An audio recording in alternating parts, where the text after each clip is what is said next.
Buenas noches. Ya estamos terminando marzo, comenzando abril, y abril nos trae las elecciones del 12 de abril. Unas elecciones que grafican la debilidad del mecanismo de la democracia y además grafican la debilidad institucional que tenemos en el Perú. Lamentablemente las personas más educadas del Perú de hoy no sopesan esa debilidad democrática.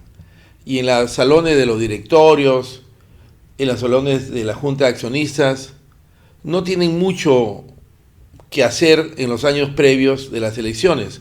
Por eso, el día de hoy hay prácticamente una corrida.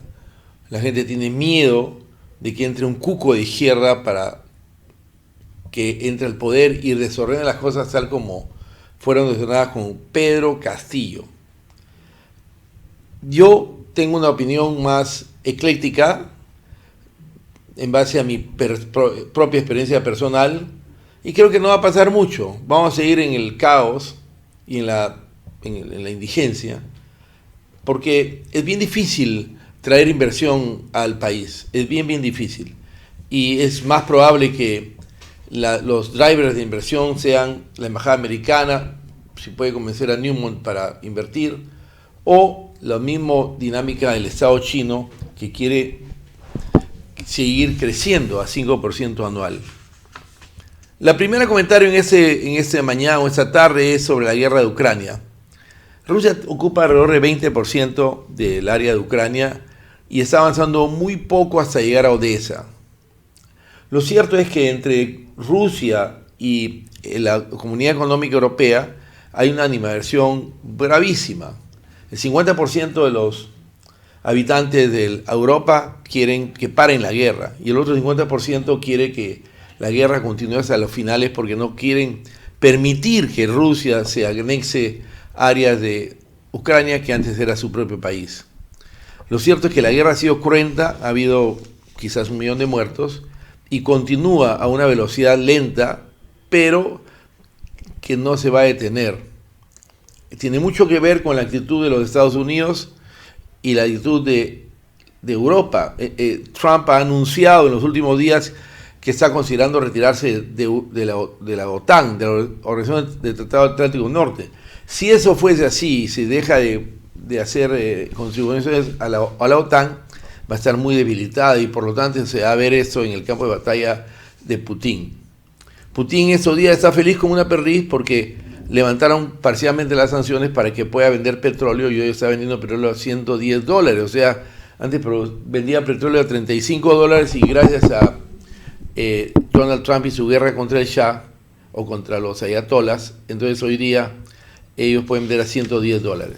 En fin, oro sigue bajando, no se ha recuperado, plata estable. El oro sigue bajando por la incertidumbre. Lo que sí es cierto es que ha habido observaciones en que hay mucho, información privilegiada dentro del gobierno de Estados Unidos que hace que cada vez que se haga un anuncio o se postergue, por ejemplo, hoy día se postergaron 48 horas más de un ultimátum, eso impacta a los mercados y hay jugadores que están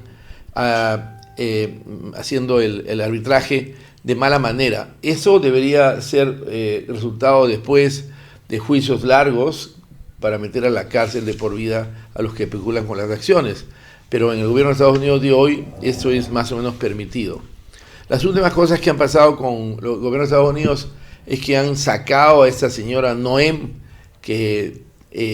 y la han pasado a ese grupo de defensa de la derecha de los países en América Latina, que López Aliaga ha dicho que se va a unir, y Noem ha caído bastante en desgracia cuando encontraron que su esposo, al que ella decía que era gay, no era gay, sino era un fetichista de senos grandes, una aberración de esas clásicas en los Estados Unidos, un escándalo mayor.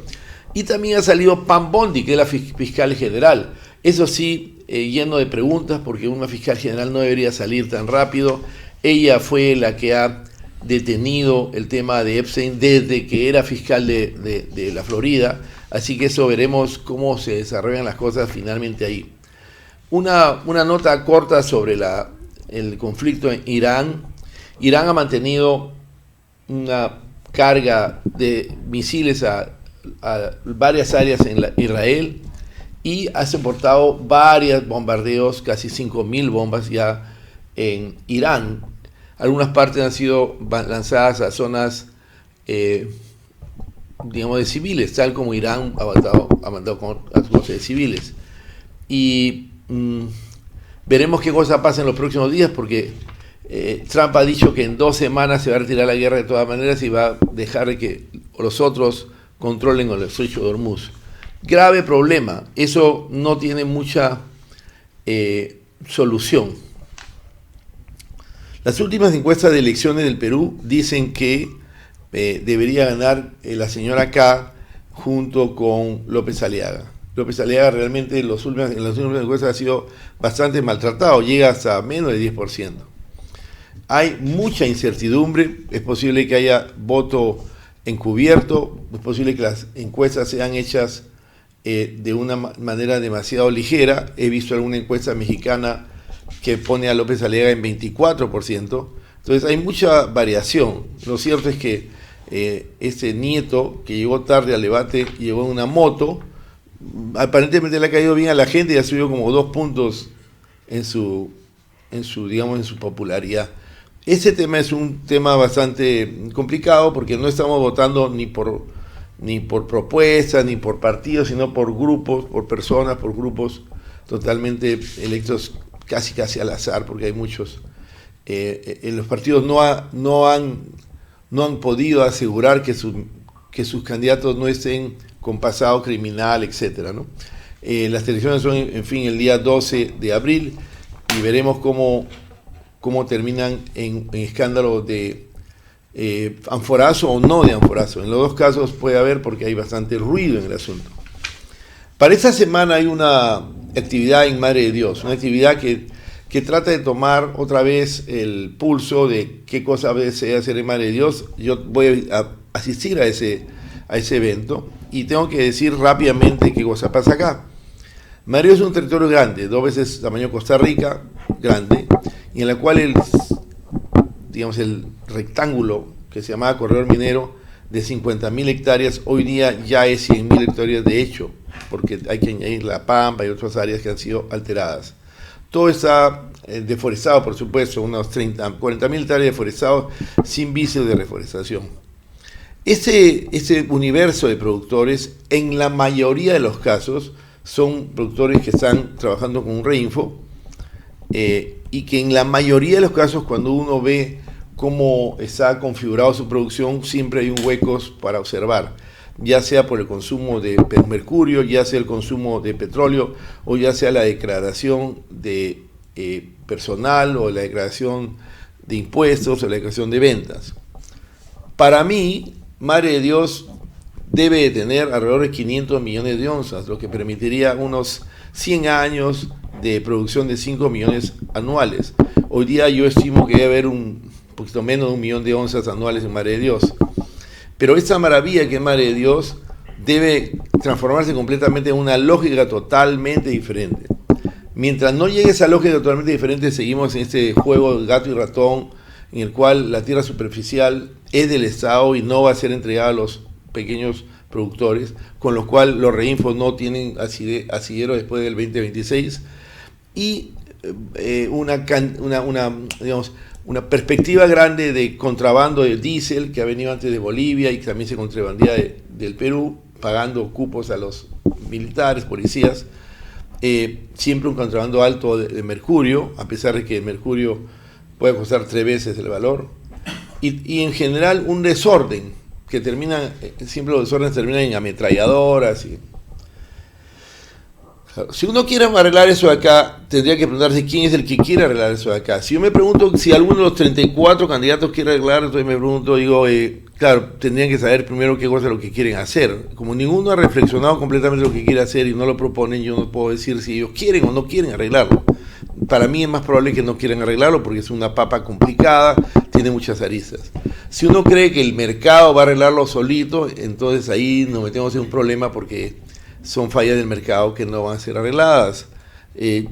Para mí, personalmente, yo creo que el Mar de Dios no puede ser arreglado sin la participación dinámica del Estado chino, porque el Estado chino es el comprador del 70% del oro global para sostener su moneda y avanzar en el proceso de reemplazar el dólar como moneda mundial.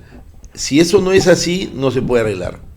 Seguramente en el camino, lamentablemente, los Estados Unidos, con este embajador tan vocal, va a estar fastidiando a cualquier iniciativa china que se perfile en esto, como en acero, como en puertos, como en